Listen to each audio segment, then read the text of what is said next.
Hi, my name is Corinne Bloom, and I'm a life coach, mentor, and relationship expert. And I want to talk to you a little bit about manifesting your soulmate. So, this is a rather vast topic, and I want to explain a little bit about what my definition of a soulmate is.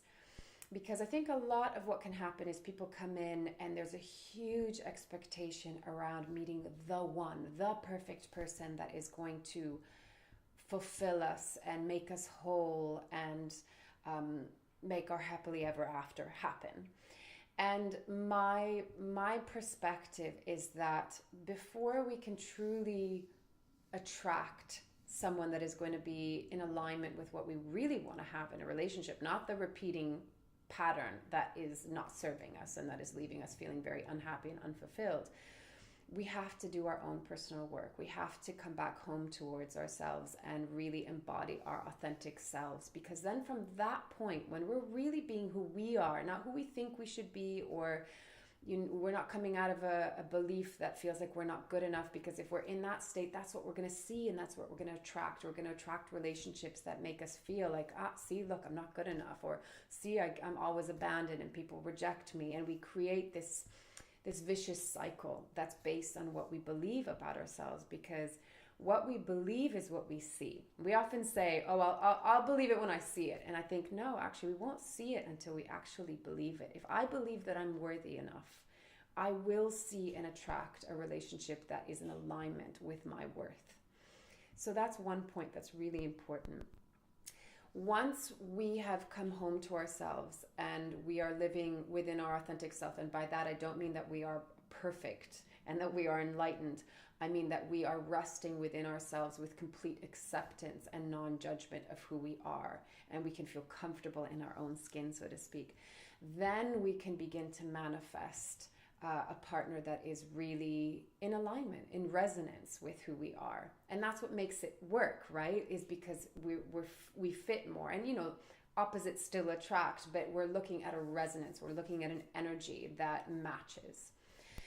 Now with soulmates, my belief is a soulmate is someone that we know on a deep level. So there is this immediate feeling of comfort and familiarity. That person, that soulmate, might be a friend. It might be a relationship that lasts a lifetime. It might be a relationship that lasts 1 year, 5 years, 10 years. To me, the time, the length of time shouldn't be the measure of whether it's right or not. It's the quality of time, because every relationship that we're in, we learn something. Even the most challenging, difficult, painful relationships, I know the ones that I've been in have made me grow tremendously, and every relationship brought me to a greater place within myself to understand and learn more about myself. So that's really important, is to look at the perspective, or from the perspective that relationships, when they end, they're not a failure. We're just continuing to grow, and sometimes we do that with many people, sometimes we do that with one person. So a soulmate is somebody that teaches us something. A soulmate is someone that can feel like home, can feel really, really lovely to be with. But it doesn't always mean it's going to be easy, and it doesn't always mean that it's going to last a lifetime, and that's okay. When we can take that pressure off the plate, off the table, then we can let go of our expectations. And when we let go of our expectations, so much is more is possible. Because what I often say in the Manifesting Your Soulmate course is, let go of the list of the expectation, because if that's what you're looking for, you might get that. But if you don't connect the feeling of how do I want to feel in a relationship, who do I want to be in a relationship, then you might be able to tick off all the boxes on the list, but you're not going to feel good. You're not going to feel fulfilled. You're not going to feel happy. So feeling is so important. And that's what's ultimately going to make it possible to attract and manifest a soulmate, is we really have to get to know inside of ourselves, what is the feeling? How do I want to feel in this relationship? And let the rest kind of happen. That's when magic occurs. That's when things come in and surprise us, and we realize that life is actually really fun. It's a really fun, enjoyable game. Not always easy, sometimes hard, but that's okay too. That's part of it.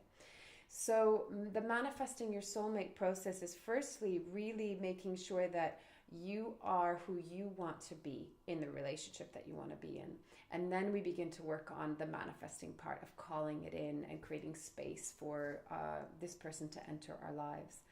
So it's a wonderful journey of self-discovery, as well as a wonderful journey of starting to bring in new things into our lives, including this person that we can hopefully have a really meaningful, loving relationship with. So if this interests you and resonates with you and you want to learn more about it, please feel free to sign up for your free 20-minute phone consultation.